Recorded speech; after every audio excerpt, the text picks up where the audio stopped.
আমি গত 2 দিন আগে অনলাইন থেকে একটা গুড় অর্ডার দিয়েছিলাম। পেস্টটার নাম হলো ম্যাঙ্গো লাভার। আর গুড়টা খাওয়ার পরে সত্যি আমি গুড়ের প্রেমে পড়ে গেছি। মানে হাজার রকম ধোকার ভিড়ে একটু প্রাকৃতিক জিনিস পেলে আসলে শান্তি লাগে। তো আমি 3 রকমের গুড় অর্ডার দিয়েছিলাম। এটা হলো ঝোলা গুড়, এটা হচ্ছে বীজ গুড়, আর একটা হচ্ছে পাটালি গুড়। এটা হলো পাটালি গুড়। তো ওদের কথা কাদের আসলে মিল পাইলাম আমি।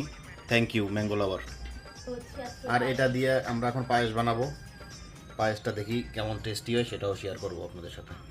এটা দিয়ে মূলত যে পায়েস রান্না হচ্ছে, আমরা মূলত পিঠা খাওয়ার জন্য এই গুড়টা নিয়েছি।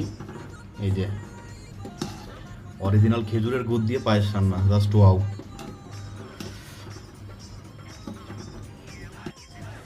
কিছুদিন ধরে ভাবছিলাম যে পিঠা খাবো, কিন্তু ওই রকম ট্রাস্টেড কোনো পেজ পাচ্ছিলাম না, গুড় পাচ্ছিলাম না, যার কারণে পিঠা খাওয়া হচ্ছিল না।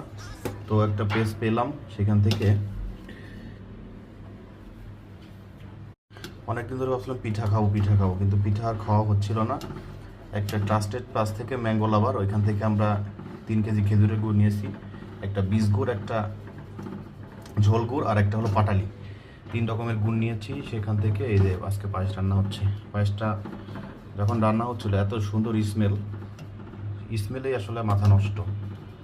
আর এই যে আমরা এখন পায়েস প্রায় হয়ে যাওয়ার মুহূর্তে, জাস্ট অসাম।